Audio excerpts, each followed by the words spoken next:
Alors déjà, je suis toujours très claire quand les gens me téléphonent pour prendre un rendez-vous pour les comportements alimentaires. Je leur dis tout de suite, attention, l'hypnose ne fait pas maigrir. Hein, voilà. L'hypnose permet de modifier certains comportements alimentaires. Voilà. Donc on sait aussi que souvent les problèmes de poids, de surpoids, hein, sont liés à des problèmes inconscients, une forme de protection. Okay, donc on va déjà travailler en psychothérapie, hein, pour vérifier justement s'il peut y avoir des blessures, des choses qui se seraient déclenchées à l'enfance. Et puis une fois que ça c'est vu et c'est validé, on va travailler en hypnose, plutôt en hypnose ericksonienne pour le coup, pour ça, c'est-à-dire plutôt en dissociation, où on va travailler sur les quantités, parce que pour certaines personnes ce sont les quantités d'aliments. Pour d'autres, ça va être des aliments problématiques, genre le chocolat, les bonbons, le pain, le fromage. Voilà. Donc on amène les gens à prendre un petit peu de distance, à modifier leur perception par rapport à cet aliment-là.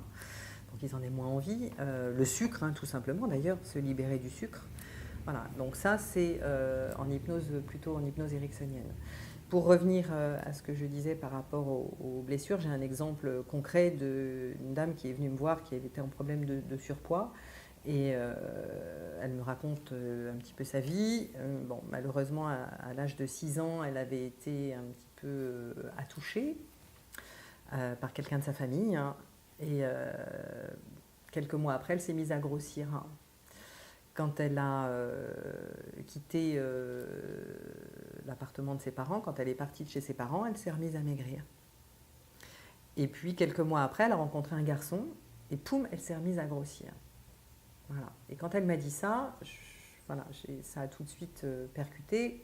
On se dit, hein, souvent, c'est une protection. Donc, dès que cet enfant était au contact, cette femme maintenant, au contact d'un homme, hein, eh bien, son inconscient la faisait manger pour qu'elle grossisse, pour qu'elle plaise moins probablement, pour se protéger et puis aussi pour qu'elle soit moins dans la séduction.